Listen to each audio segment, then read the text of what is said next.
The three galactic fleets arrived in the Kepler 442 system within hours of each other.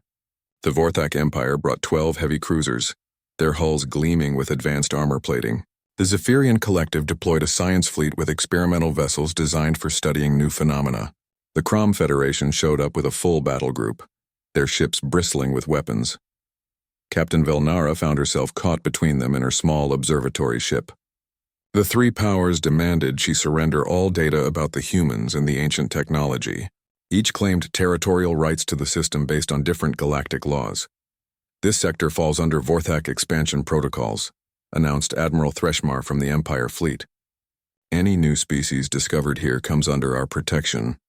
The collective claims research priority, countered Science Commander Yilthara. Unknown technology requires careful study, not political exploitation.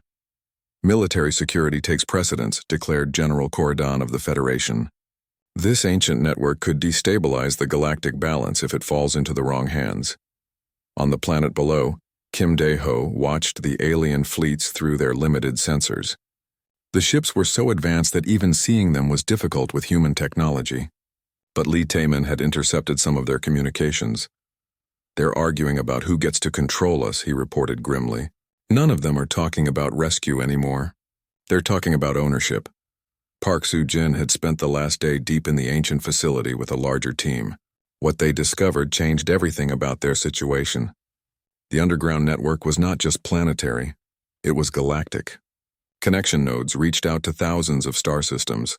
The builders of this network spanned the entire galaxy, she told Kim Dae-ho. But something happened to them. The network went dormant, waiting. Waiting for what? Kim Dae-ho asked.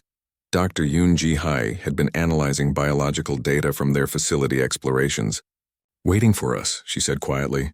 "The network's activation patterns match human brainwave frequencies. Not just intelligent life in general, but specifically human neurological signatures." The implications were staggering. Either humans were somehow connected to the ancient builders, or the network had been designed to respond to the specific type of consciousness that humanity possessed.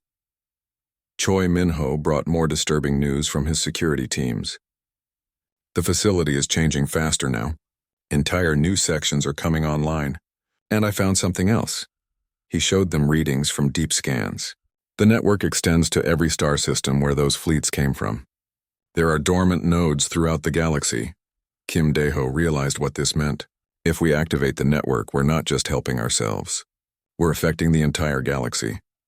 Above them, the three fleets had moved into tense positions around the planet.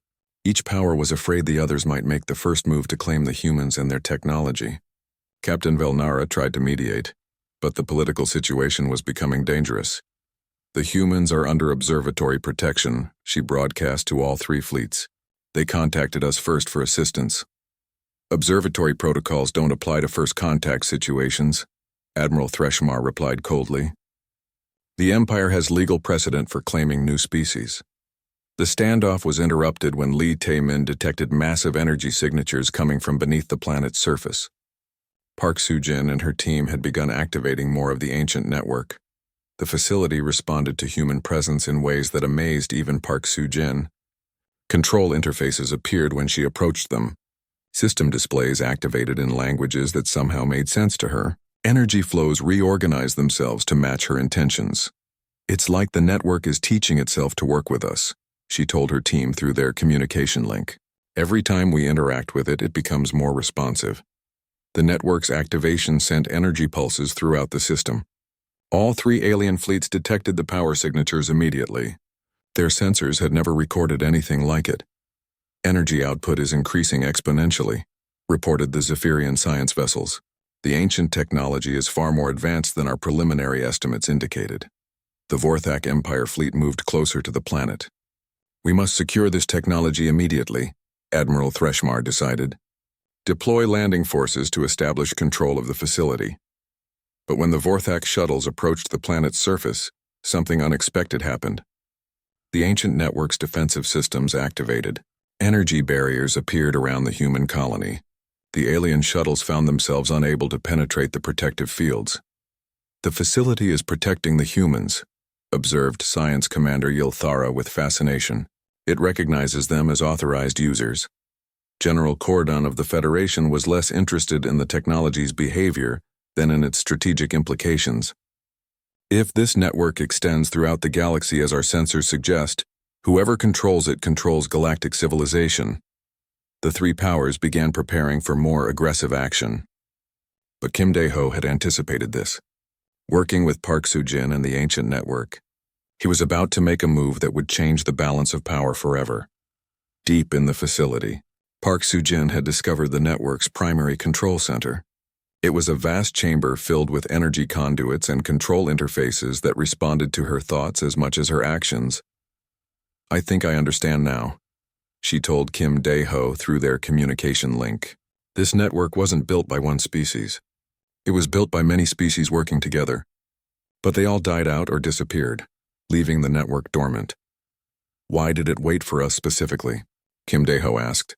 Dr. Yoon Ji-hai had been analyzing the biological data. "Because we're different," she realized. Most galactic species develop along similar paths.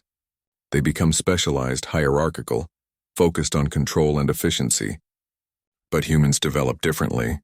We adapt, we improvise, we cooperate across different groups naturally. The network was designed to respond to cooperative consciousness, Park Soo-jin added. Not just intelligence, but the specific type of thinking that builds networks instead of hierarchies. Above them, the alien fleets were growing more aggressive. Weapons were being charged. Boarding parties were being prepared. The three powers were on the verge of fighting each other for the right to claim humanity and the ancient network.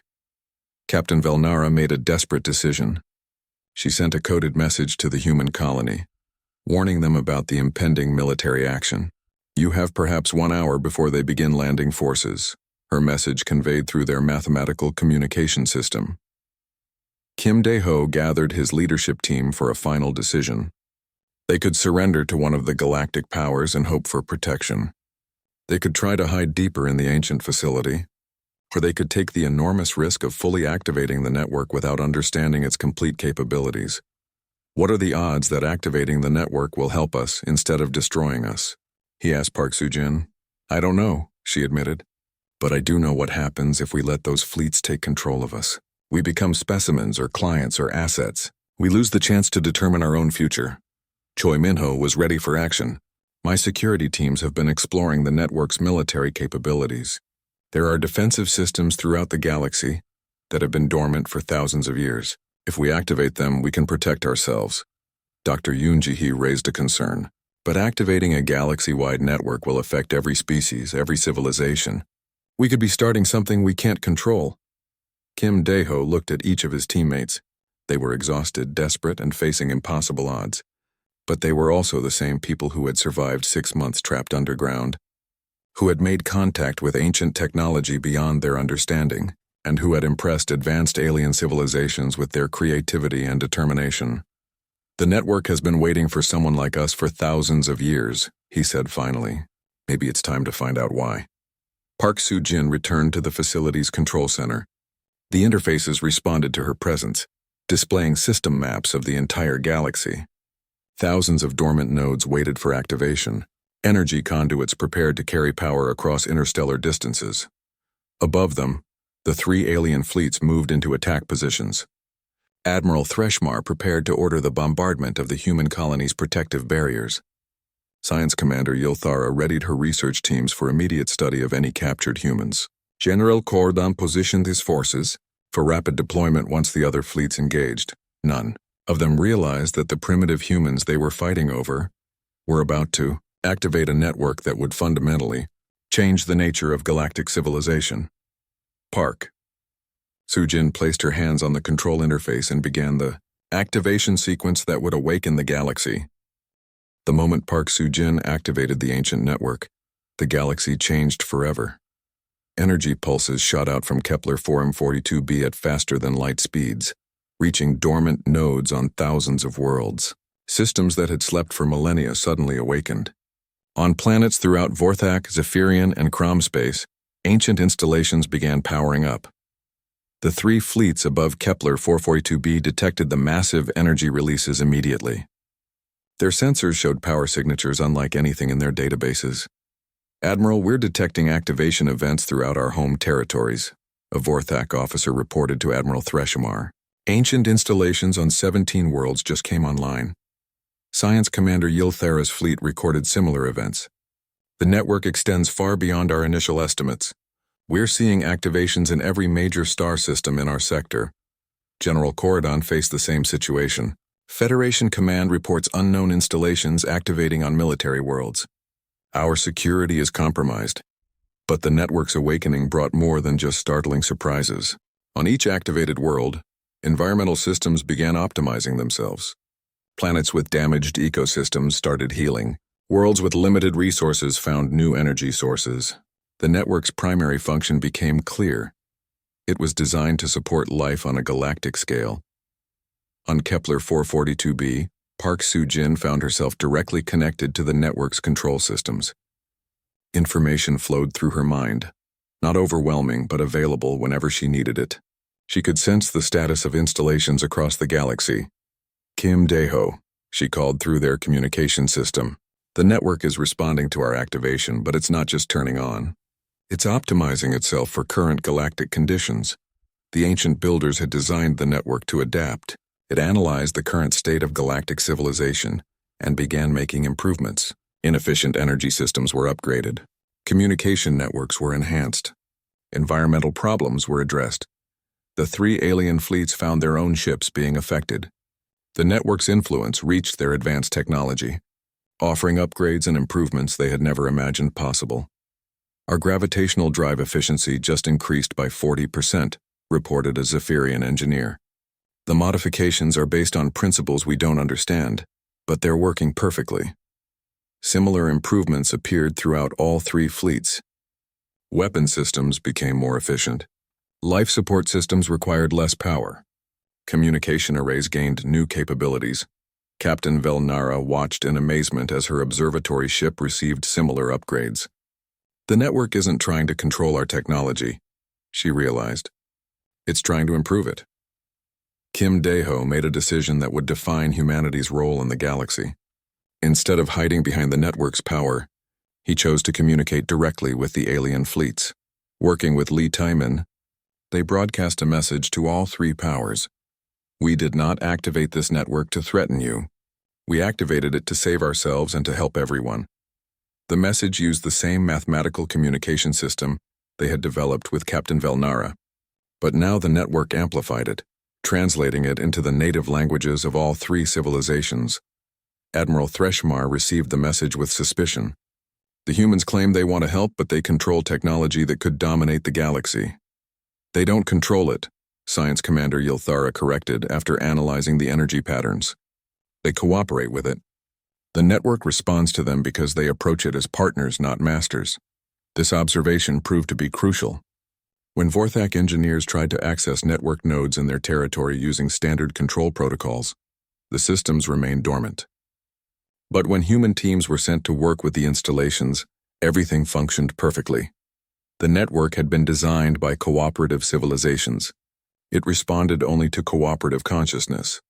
Dr. Yoonji Hai made another important discovery as she studied the biological effects of network activation. The ancient builders faced the same problem we're seeing in current galactic civilization, she reported. Competition between species was preventing technological advancement.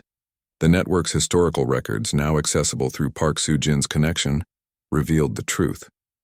The galaxy had once hosted dozens of advanced civilizations, all competing for resources and territory. Their conflicts had prevented them from solving galactic-scale problems like environmental collapse and resource depletion. The network builders had created their system as a solution. It would remain dormant until a species appeared that could think cooperatively on a galactic scale. Humanity was that species. Choi Min-ho, now serving as security coordinator for human network operations, reported that defensive installations throughout the galaxy were activating, but not as weapons. Instead, they were creating safe zones where different species could meet and work together, without fear of military conflict. The network is establishing neutral territories, he told Kim Dae-ho, places where cooperation is enforced, not by weapons but by making weapons ineffective. This development forced the 3 alien powers to reconsider their approach. They could not simply take control of the humans or the network through military force. The network itself prevented such actions. General Cordon was the first to understand the new reality. We can either work with the humans and benefit from the network's capabilities, or we can continue our old competitive methods and gain nothing. Captain Velnara became the first official mediator in what historians would later call the Galactic Cooperation Accords. Her Nexus observatory ship served as a neutral meeting, place where humans and aliens could establish new protocols for interaction. Kim Dae-ho found himself in the unprecedented position of representing humanity in galactic politics, not as a client seeking protection, but as an equal partner bringing unique capabilities to the discussion. "We don't want to rule anyone," he explained to the assembled alien leaders. "We want to solve problems. The network responds to us because we approach challenges differently than you do." Park Soo-jin demonstrated this difference by working with alien engineers to improve their technologies. Where they saw fixed systems requiring precise control, she saw adaptable networks that could evolve and optimize themselves. "Your civilizations are like individual instruments playing alone," she explained. "Humans see the possibility of an orchestra, where everyone's individual talents make the whole greater than its parts." The transformation of galactic civilization did not happen overnight, but it began immediately. The network's influence spread to every aspect of interstellar life. Trade became more efficient. Environmental restoration accelerated. Scientific advancement increased dramatically as species began sharing knowledge instead of hoarding it. Lee Tae-min, once responsible for a desperate distress signal, now managed the galaxy's most advanced communication network. The primitive beacon that had started their adventure was replaced by instantaneous communication across interstellar distances. Dr. Yoon Ji-hee led research teams that included scientists from dozens of species, studying consciousness and cooperation as fundamental forces in galactic development. Choi Min-ho commanded security forces that protected not territory, but the process of cooperation itself, ensuring that meetings between species remained productive rather than competitive. 1 year later, Kim Dae-ho stood in the observation deck of New Terra Station, humanity's first major space installation. The station served as headquarters for the Galactic Cooperation Council, where species that had competed for millennia now worked together to solve problems no single civilization could address alone. Ships from dozens of civilizations docked at the station daily, not to trade or negotiate treaties, but to participate in collaborative projects that benefited everyone. The distress signal saved more than just our colony, Park Soo-jin observed as she joined Kim Dae-ho at the observation window. "It saved the entire galaxy from stagnating in competition." Kim Dae-ho nodded. The primitive beacon that Lee Tae-min had jury-rigged in desperation had indeed brought rescue. But not the kind they had expected. Instead of ships coming to save them, humanity had brought salvation to galactic civilization itself. Their approach to problems, adapt, cooperate, innovate, had awakened potential that had slept for thousands of years. The ancient network builders had faced extinction not from external enemies, but from their own inability to work together. They had built their network as a gift to whatever species could succeed where they had failed. Humanity had proven worthy of that gift, not through superior technology or military might, but through their natural tendency to see problems as puzzles to be solved together, rather than competitions to be won alone. As Kim Dae-ho watched ships from across the galaxy arriving at New Terra Station, he realized that the most important discovery had not been the ancient network. It had been the discovery that cooperation could achieve what competition could not. The galaxy had finally learned what humanity had always known. Together, they could solve anything. Captain Velnara's ship dropped out of faster-than-light travel at the edge of the Kepler 442 system. Her sensors immediately confirmed what the distress signal had claimed. There was indeed a colony on the planet below. But the readings showed something far more interesting than a simple human settlement. "Captain," her science officer reported, "I'm detecting massive underground structures. The entire planet appears to have an artificial network beneath its surface. This is technology we've never encountered." Captain Velnara studied the displays. The underground facility was enormous, stretching across continents. Yet their databases showed no record of any civilization ever inhabiting this system. And the humans? She asked. 847 life signs detected in a small surface colony. Their technology level appears very basic, but they're somehow connected to the underground network. On Kepler 442b, Lee Taemin was monitoring their communication equipment when his screen suddenly filled with new data. His primitive sensors had detected an unknown ship approaching the planet. Kim Dae-ho, he called urgently. Someone's here. A ship just appeared in our system. Kim Dae-ho rushed to the communications center, followed by Park Soo-jin and Dr. Yoon Ji-hee. They crowded around Lee Taemin's equipment watching the readings. Are they responding to our signal? Kim Dae-ho asked. I think so. They're trying to communicate, but their technology is so advanced I can barely detect it. It's like they're speaking a completely different language. Captain Velnara faced the same problem from her end. The human communication systems were so primitive that her ship's standard protocols could not establish contact. It was like trying to talk to someone using smoke signals when you only knew how to use quantum entanglement communicators. Try basic mathematical sequences, she ordered her communications team. If they're intelligent, they should recognize mathematical patterns. Lee Taemin saw the patterns appearing on his screens. Simple sequences, 1, 2, 3, 5, 8, 13, the Fibonacci sequence. Then prime numbers, basic mathematical concepts that any intelligent species would understand. They're trying to talk to us, he told the others excitedly. He began transmitting back. First, he confirmed the mathematical sequences they had sent. Then he added his own. The value of pi carried out to several decimal places. Captain Velnara smiled when she saw the human response. They understand. Establish a basic communication protocol. Over the next hour, Lee Taemin and the alien communication team worked out a simple system. Numbers could represent concepts. Coordinates could show locations. Basic information could be exchanged. The humans learned they were talking to a scientific vessel from something called the Nexus Observatory. The aliens learned that the humans were indeed in desperate need of rescue, but also that they had made contact with the underground facility. Captain Velnara was fascinated by this information.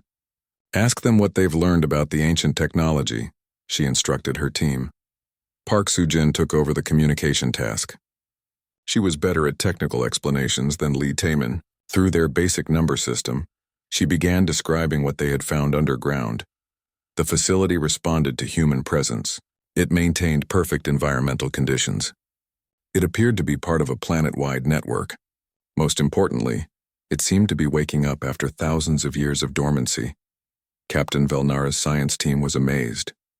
They're describing technology that's beyond our current capabilities, Engineer Kethmore admitted. Environmental systems that maintain themselves for millennia?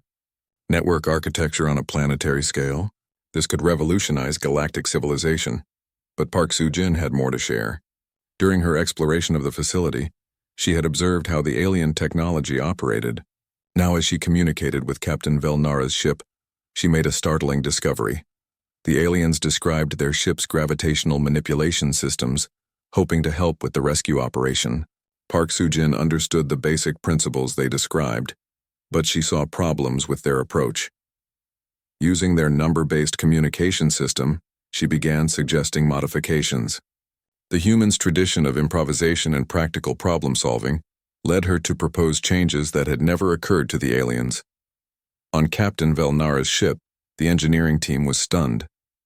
The human modifications would increase our gravitational efficiency by 23%, Kethmore reported. How is that possible? They're using primitive technology, but their engineering insights are remarkable. Dr. Ziltara was equally impressed. They approach problems differently than we do. Instead of following established procedures, they adapt and innovate in real time. Meanwhile, Choi Min-ho had returned from another expedition to the underground facility. He brought news that changed everything. The facility isn't just responding to us, he reported to Kim Dae-ho. It's changing. Each time we visit, more sections activate, and I found something incredible. He showed them readings from his equipment. The facility extends beyond this planet. I found communication arrays that connect to other star systems. This isn't just ancient technology, it's an ancient galactic network. Dr. Yoon Ji-hee had been studying the biological effects of the facility on the expedition teams. There's something else, she added. The facility seems to recognize us specifically, not just as intelligent life, but as humans. our neurological patterns, our bioelectric signatures. Something about us activates systems that might not respond to other species. This information was shared with Captain Velnara through their communication link. The implications were staggering. If the ancient facility network responded specifically to humans, it suggested either an impossible connection between humanity and the unknown builders, or that the facility was designed to recognize certain types of consciousness.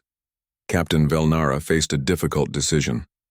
Standard observatory protocols required her to report such discoveries to the galactic community, but she knew what would happen if the major powers learned about both the humans and the ancient technology. The Vorthek Empire would claim the humans as a client species and try to control access to the technology. The Zephyrian Collective would want to study the humans like laboratory specimens. The Crom Federation would see the ancient network as a military asset to be secured. Captain, her communications officer interrupted her thoughts. I'm detecting multiple faster-than-light signatures approaching the system. Large fleets. Captain Velnara checked her sensors. 3 separate fleets were converging on the Kepler 442 system. The major galactic powers had somehow learned about the situation. How did they find out? She wondered aloud. Our communication with the humans has been detected, Kethmore reported. The mathematical sequences we've been using are being monitored by intelligence networks throughout the galaxy. On the planet below, Li Tae-min detected the approaching fleets as well. His primitive sensors could barely track such advanced ships, but there were too many to miss. We have company, he told Kim Dae-ho grimly. Big company. Park Soo-jin was still working with the alien ship to coordinate rescue operations, but now she realized rescue might come with a price. They're not all here to help us, are they? She asked through their communication link. Captain Velnara's response was honest. Through their number system, she explained that the approaching fleets represented the galaxy's major powers. They were coming to claim both the humans and the ancient technology. Kim Dae-ho gathered his leadership team. They faced an impossible choice: accept rescue from one of the galactic powers and become a client species, or trust in their own resourcefulness despite having almost no time left. What do we know about this underground network? He asked Park Soo-jin. It's vast. It's powerful. And for some reason it responds to us. She paused. I think we could activate more of it. Maybe much more. Dr. Yoon Ji-hee looked thoughtful. If the network really does recognize something specific about human consciousness, we might have capabilities we don't understand yet. Choi Min-ho was practical. Can we use it to survive without depending on these alien empires? Park Soo-jin considered the question. Maybe, but it would be incredibly risky. We'd be activating technology we don't fully understand. As the galactic fleets approached, Captain Velnara sent one final message to the humans. The mathematical sequence was complex, but its meaning was clear. She was offering to help them escape the political situation developing above their planet. Kim Dae-ho made a decision that would change galactic history. We don't run, he told his team. We don't hide. And we don't become anyone's client species. We figure out this ancient network, and we meet these galactic powers as equals. The approaching fleets represented thousands of years of galactic civilization. They possessed technology beyond human understanding and military power that could destroy worlds. But they had never encountered anything like humanity's combination of desperation, creativity, and stubborn determination to solve impossible problems. 3 weeks passed without any response to their signal. The food situation on Kepler 442b had become critical. Kim Dae-ho walked through the colony corridors and saw people who looked like shadows of their former selves. Children moved slowly, their eyes too big in their thin faces. Adults conserved every movement to save energy. Dr. Yoon Ji-hye had set up a medical station in the central area. More colonists came to her each day with symptoms of starvation and depression. She treated them with what medicine she had left, but mostly she just talked to them. Sometimes talking was the only medicine that helped. People are losing hope, she told Kim Dae-ho during one of their daily meetings. The children ask when the rescue ships are coming. I don't know what to tell them anymore. Park Soo-jin had managed to keep the life support systems running, but each day brought new problems. A water recycler broke down. An air filter needed replacement parts they did not have. She worked 18 hours a day, moving from one crisis to another. Li Tae-min continued broadcasting their distress signal.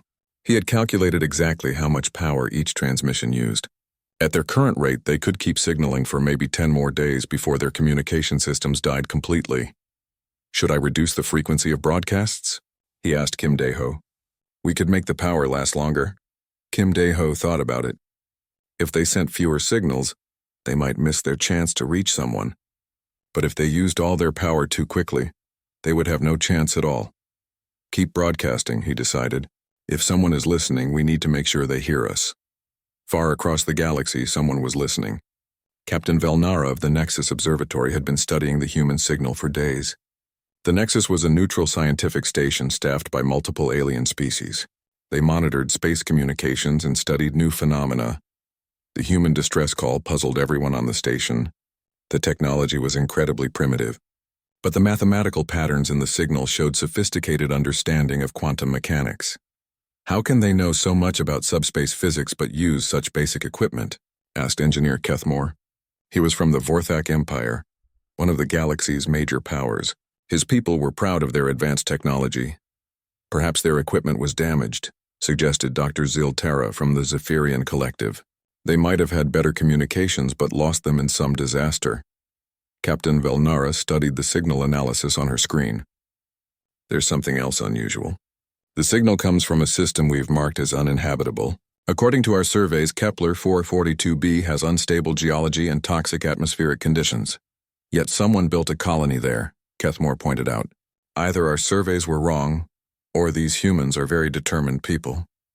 The observatory's advanced AI ran continuous analysis on the signal. Each transmission revealed more interesting details. The humans were clearly intelligent, but their approach to problem-solving seemed different from known galactic civilizations. They appear to use intuitive engineering methods, the AI reported. Their signal modifications show creative solutions that our databases do not contain. This caught Captain Velnara's attention. In a galaxy where most civilizations followed established technological paths, creativity was rare and valuable. Meanwhile, on Kepler 442b, Choi Minho was preparing his expedition into the deeper tunnels. The underground vibrations had been getting stronger and more regular. His seismic equipment showed massive structures moving far below the colony. Park Soo-jin had volunteered to join the expedition. She brought engineering equipment to analyze anything they might find. Dr. Yoon Ji-hai also came, curious about what could survive in the deep underground environment. They entered the tunnel system through an old mining shaft. Their lights cut through absolute darkness as they moved deeper into the planet. The walls showed signs of ancient construction, smooth surfaces and precise angles that natural caves could not create. Someone built this, Park Soo-jin said, running her hand along a wall. But it's incredibly old. The construction techniques are unlike anything I've seen. They followed the main tunnel for 2 hours before reaching a vast underground chamber. Their lights could not reach the ceiling or far walls, but they could hear something, a rhythmic pulsing sound like giant machinery operating in the distance. Choi Min-ho checked his equipment. The vibrations are strongest in that direction, he said, pointing deeper into the chamber. They moved carefully across the chamber floor. The surface was covered with a strange metallic material that seemed to absorb their footsteps. As they walked, small lights began appearing in the walls around them. The lights are responding to our presence, Dr. Yoon Ji-hai observed. Something is detecting us. Park Soo-jin stopped to examine one of the lights. It was embedded in the wall, glowing with a soft blue color. When she touched it, the light grew brighter. It's some kind of sensor, she said, but the technology is completely unknown to me. They continued deeper into the chamber until they found the source of the vibrations. A massive structure rose from the chamber floor, disappearing into the darkness above. It was clearly artificial, covered with the same lights that had activated when they approached. The structure pulsed with energy. Each pulse sent vibrations through the ground that their seismic equipment detected back at the colony, but now they could see it was not dangerous machinery. It was some kind of ancient facility, still operating after unknown thousands of years. What do you think it does? Choi Min-ho asked. Park Soo-jin studied the energy patterns with her equipment. I'm not sure, but it's connected to something much larger. These readings suggest a vast network extending far beyond this chamber. Back at the Nexus Observatory, Captain Velnara had made a decision. The human signal was too interesting to ignore. She would take her ship to investigate the Kepler 442 system personally. "Are you sure that's wise?" asked Kethmore. "If the major powers learn about a new species with unknown technology, they might claim territorial rights." "That's exactly why we need to investigate now," Captain Velnara replied. "Before the empires get involved." The observatory's ship was designed for scientific missions, not combat, but it had advanced sensors and communication equipment. If the humans were really in trouble, the observatory could at least provide assistance. As Captain Velnara prepared for departure, she received an interesting message. The signal analysis had revealed something new. The humans had been modifying their transmission method, making small improvements each day.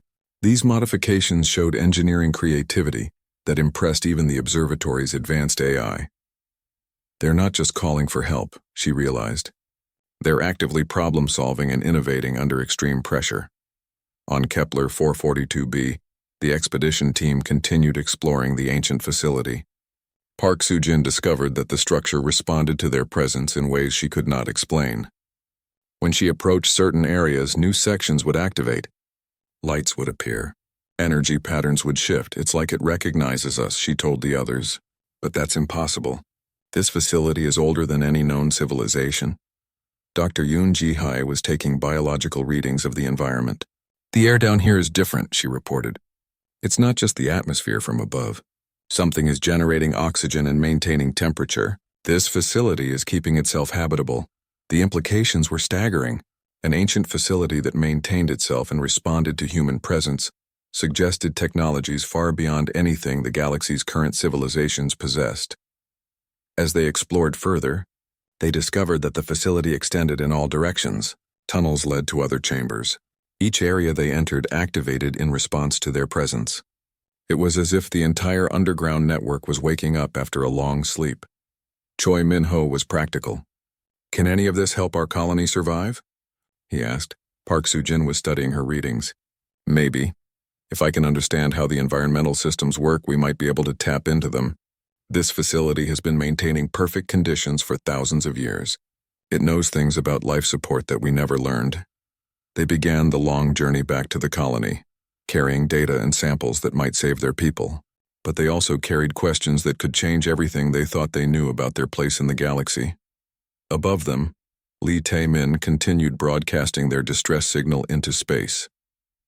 He had no way of knowing that Captain Velnara's ship was already traveling toward their system, drawn by curiosity about the primitive signal that contained impossible sophistication. The galaxy was about to meet humanity, and nothing would ever be the same. Kim Dae-ho stared at the food storage numbers on his screen. The colony had been trapped underground for 6 months now. The massive earthquake that shook Kepler 442b had buried their escape tunnels under tons of rock and metal. 847 people were counting on him to keep them alive, and he was failing. He walked through the main corridor of the underground colony. The lights were dimmed to save power. People moved slowly, quietly. They had learned to save their energy. Food was getting scarce. Water recycling systems were working but barely. The air felt heavy and stale despite the life support systems working overtime. Park Soo-jin looked up from her repair work when Kim Dae-ho approached. She was the best engineer on the planet, but even she could not work miracles. Her hands were dirty with grease and her face showed exhaustion. "How are the systems holding up?" Kim Dae-ho asked. "Life support will last maybe 2 more weeks," Park Soo-jin said. "The main power core is overheating. I can fix it, but I need parts we don't have. The food processors are breaking down one by one. We're running out of time." Kim Dae-ho nodded. He had expected this answer, but hearing it still felt like a punch to his stomach. He walked to the communications center where Lee Tae-min was working on their broken equipment. The young man looked frustrated. Pieces of electronics were spread across his table. Wires hung from the ceiling where he had been trying to fix their main communication system. The earthquake had damaged almost everything. "Any luck reaching someone?" Kim Dae-ho asked. Lee Tae-min shook his head. "The quantum communicator is completely destroyed, but I found something in storage. An old emergency beacon. It's really basic technology. Most civilizations stopped using these things hundreds of years ago. Can you make it work?" "Maybe. It won't carry much information. Just basic coordinates and a simple message. But it might reach someone." Kim Dae-ho felt a small spark of hope. Do whatever you can. Lee Tae-min worked for 3 days straight. He connected the old beacon to their remaining power systems. He programmed it with their location and a simple message. Human colony. 47 souls. Need immediate evacuation. Estimated survival, 23 days. When he activated the beacon, it sent out a weak signal into space. The signal traveled through subspace using old frequencies that most advanced civilizations had forgotten about. It was like shouting into an empty room, hoping someone might hear. Days passed. No response came. People in the colony were getting sick. Dr. Yoon Ji-hai moved from person to person, treating symptoms of malnutrition and depression. The children cried more often. Adults stared at walls with empty eyes. Hope was dying faster than their bodies. Choi Min-ho tried to keep people busy with work details and exercise routines. The former soldier knew that idle minds would turn to despair. But even he was starting to worry. His security team reported strange vibrations coming from deep underground. The seismic sensors are picking up regular patterns, one of his men told him. It's not natural earthquakes. Something is moving down there. Choi Min-ho studied the readings. The vibrations came in steady rhythms like giant footsteps or machinery. They were deep below the colony, in caverns that the original survey teams had never explored. He brought the information to Kim Dae-ho and Park Soo-jin. They gathered around the sensor displays, watching the patterns of movement. Could be some kind of animal, Park Soo-jin suggested. Maybe the earthquake woke something up. Or disturbed some kind of underground ecosystem, Dr. Yoon Ji-hai added. She had joined them after hearing about the strange readings. Choi Min-ho shook his head. Animals don't move in such regular patterns. This looks more like machinery. Old machinery. The idea made everyone uncomfortable. If there was ancient machinery below them, what was its purpose? Was it dangerous? The planet was supposed to be uninhabited except for their small colony. Lee Tae-min continued sending their distress signal every few hours. The beacon used most of their remaining communication power, but it was their only hope. He had no way of knowing if anyone was receiving it. Far across the galaxy, the signal did reach someone. At the Nexus Observatory, a scientific station that monitored deep space communications, Captain Velnara noticed the strange transmission. The signal was so primitive that their computers almost ignored it completely. But something about the mathematical structure caught her attention. The signal contained patterns that seemed too sophisticated for such basic technology. She brought it to her science team. The transmission appears to come from the Kepler 442 system, her communications officer reported. That sector is marked as uninhabitable in all our charts. Yet someone is there, Captain Velnara said, and they claim to be human. The word human meant nothing to most galactic civilizations. It was not in their databases of known species. But the signal's origin from an unmapped sector made it interesting from a scientific perspective. Meanwhile, on Kepler 442b, the underground vibrations were getting stronger. Choi Min-ho organized a small team to investigate. They would venture into the deeper tunnels to see what was causing the disturbances. Park Soo-jin volunteered to go with them. If it's machinery, I might be able to understand it, she said. Kim Dae-ho was reluctant to risk more people, but they needed answers. The colony's survival might depend on understanding what lay beneath them. As Choi Min-ho's team prepared their equipment, the beacon continued its lonely call into space. Lee Tae-min had improved the signal strength slightly, but he worried they were wasting precious power on something no one would hear. Dr. Yoon Ji-hai treated more sick colonists. The children were the worst affected. Their small bodies could not handle the poor nutrition and stress as well as adults. She was running out of medicine. The colony's situation was desperate. They had maybe 20 days of food left. The life support systems were failing. Strange forces were moving beneath their feet. Their call for help seemed to echo uselessly through empty space. But Kim Dae-ho refused to give up.